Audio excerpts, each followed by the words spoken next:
जय हिंद दोस्तों, Vande Mataram. Benjamin Netanyahu Narendra Modi के खास दोस्त माने जाते हैं और इसीलिए उनकी चर्चा जब भी भारत में होती है तो हर किसी के कान खड़े हो ही जाते हैं कि अब क्या कर दिया बेंजामिन नेतन्याहू।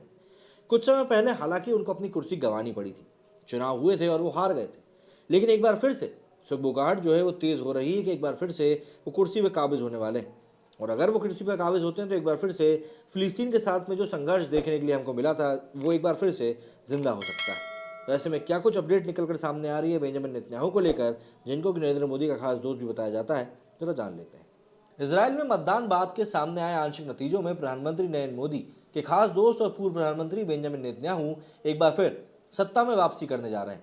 नेतन्याहू की सत्ता में वापसी के पीछे वहां के धुर दक्षिणपंथी नेता इतामार बेन ग्विर का महत्वपूर्ण योगदान माना जा रहा है और नई सरकार में वे किंगमेकर की भूमिका निभा सकते हैं। इसराइल में हुए आम चुनाव के 86% मतों की गिनती हो चुकी। इसमें नेतन्याहू गुट को 120 में से 65 सीटें जीतती हुई दिखाई दे रही।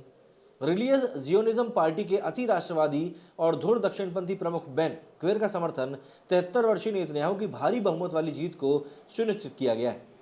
बेन ग्विर और बेजेल स्मैट्रिच को अरब विरोधी रुख और अविश्वासघाती राजनेताओं एवं नागरिकों के निर्वासन की वकालत करने वाले नेता के रूप में देखा जाता है। बेन ग्विर दिवंगत अति राष्ट्रवादी मीर कहाने के अनुयायी हैं। कहाने के संगठन को इसराइल में प्रतिबंधित कर दिया गया था और अमेरिका ने एक आतंकवादी समूह के रूप में नामद किया गया था। हालांकि बहुमत को देखते हुए बेन ग्विर ने बुधवार 2 नवंबर 2022 को मीडिया से कहा कि वे सभी इसराइल के सभी नागरिकों के लिए काम करेंगे, चाहे वे उनसे नफरत करने वाले ही क्यों ना हो। हालांकि उनकी विजय भाषण के दौरान लोगों ने आतंकवादियों को मौत के नारे लगाए थे। पिछले महीने बेन ग्विर उस समय काफी सुर्खियों में रहे थे जब पूर्वी यरूशलेम के अरब शेख जर्रा जिले फ्लैश पॉइंट के दौरा करने के दौरान फिलिस्तीनियों ने पत्थर से उन्हें निशाना बनाया था। उसके बाद बेन ग्विर ने अपराधियों को गोली मारने के लिए बुलाया था। उस दौरान उन्हें बंदूक निकालते हुए भी देखा गया था। नई सरकार में पुलिस मंत्री बनने के इच्छुक 46 वर्षीय बेन ग्विर को साल 2007 में अरबों के खिलाफ नस्लवादी उकसावे और कच के समर्थन के लिए दोषी ठहराया गया था। कच को इसराइल और अमेरिका ने आतंकवाद की सूची में डालकर ब्लैकलिस्ट किया था। इसी साल 29 सितंबर को जो बाइडेन की सरकार में एक अधिकारी के हवाले से इजरायली ह्योम अखबार ने लिखा था कि बेन ग्विर के इतिहास, उनके कामों और उनके बयानों को देखें तो ये ऐसा कोई व्यक्ति नहीं है जिन्हें हम सरकार के हिस्से के रूप में देखना चाहते हैं। हालांकि बेन ग्विर को लेकर अमेरिकी चिंता को बेंजामिन नेतन्याहू ने सिरे से खारिज कर दिया है। नेतन्याहू ने 26 अक्टूबर को इसराइल के चैनल 14 टीवी को बताते हुए कहा था, तो उन्हें मतलब कि अमेरिका को अपनी राय देने दे, इससे मुझे कोई असर नहीं पड़ता। बेन ग्विर एक ऐसा नेता के रूप में जाने जाते हैं जो इसराइल से सभी फिलिस्तीनियों को निष्कासित करना चाहते हैं। हालांकि समय के साथ उनके रुख में भी थोड़ा बहुत परिवर्तन देखने को जरूर मिल रहा है। बेन ग्विर का कहना है कि वे केवल उन लोगों को निष्कासन की बात करते हैं जो देशद्रोही या फिर आतंकवादी। उनका मानना है कि यहूदियों को देश के प्रति वफादार होना चाहिए।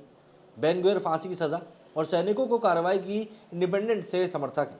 इतना ही नहीं, बेन ग्विर उस अंतरिम शांति समझौते के भी खिलाफ हैं जिसके तहत इसराइल के कब्जे में सन 1967 में आए वेस्ट बैंक के कुछ हिस्सों में फिलिस्तीनी प्राधिकरण के शासन का अधिकार दिया गया है। वे इस पूरी तरह इसराइल के नियंत्रण में लेना चाहते हैं।